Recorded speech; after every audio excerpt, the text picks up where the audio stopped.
অফুরন্ত প্রাকৃতিক সৌন্দর্যের ভান্ডার দক্ষিণ পশ্চিম চীনের সিচাং স্বায়ত্তশাসিত অঞ্চল, যাকে আমরা তিব্বত হিসেবে চিনি। সাংস্কৃতিক বৈচিত্র্যে ভরা এই অঞ্চল, তিব্বতীয় ঐতিহ্যিক পোশাকে দেখা যায় সেই বৈচিত্র্যের ছোঁয়া। চায়না মিডিয়া গ্রুপের আমন্ত্রণে বাংলাদেশ থেকে 4 সদস্যের একটি প্রতিনিধি দল সম্প্রতি সিচাং সফর করেছেন।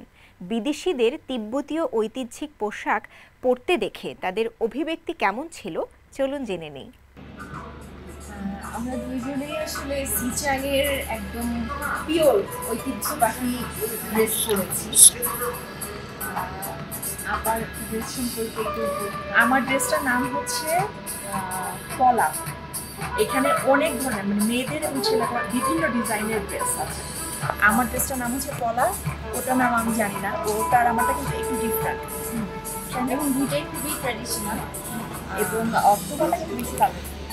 হ্যাঁ, একটু ভারীও বেশি। হ্যাঁ, কারণ তোমার দুইটা পার্ট আমার হচ্ছে ওদের মেকিংটা খুব সুন্দর, ডিজাইনটা খুব সুন্দর এবং ওরা খুব ফিট করে। হ্যাঁ, তো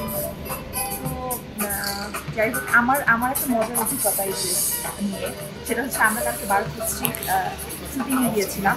তো আমার এই ড্রেস পরার পর আমাকে এবং ঐশিকা দুজনকেই ওদের ট্র্যাডিশনাল যে সাজ আছে এই ড্রেসের সাথে যেভাবে ওরা সাজে, আমি কিন্তু আমার পেজে ছবিও দিয়েছি।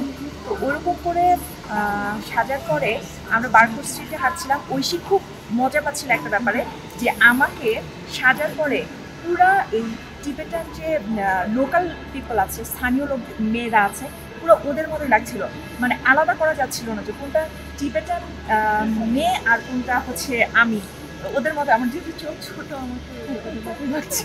হ্যাঁ, এবং হচ্ছে মজার ব্যাপার যে আমাদের দেখে এখানকার যে লোকাল পিপল যারা, তারা আসলে খুব মানে ছুটে আসছে ছবি তোলার জন্য, কথা বলার জন্য। এটা একটা মজার অভিজ্ঞতা ছিল।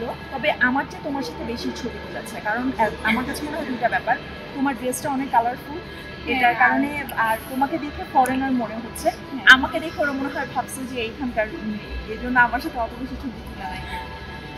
তো আরও মানে মানুষের আসলে এই ধরনের পোশাক পরে আমি একটা জিনিস ফিল করেছি ইনস্টাগ্রামে, যে আমার মনে হয়েছে যে আমরা যেরকম বিদেশিরা যদি আমাদের ট্র্যাডিশনাল কোনো পোশাক পরে খুব ভালো লাগে, খুব মানে হ্যাপি লাগে তাদেরকে দেখে।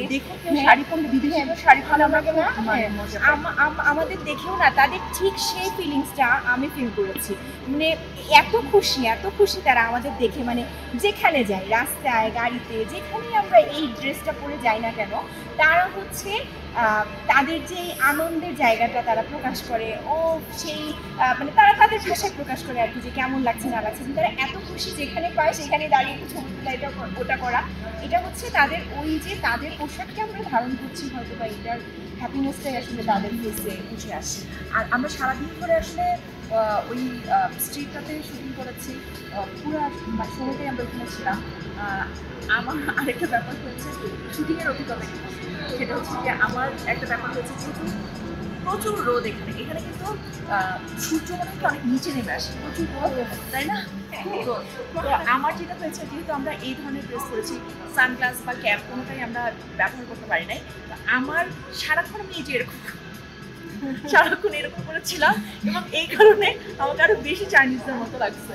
যাই হোক, তো এই হচ্ছে আমাদের ট্র্যাডিশনাল পোশাকের অভিজ্ঞতা।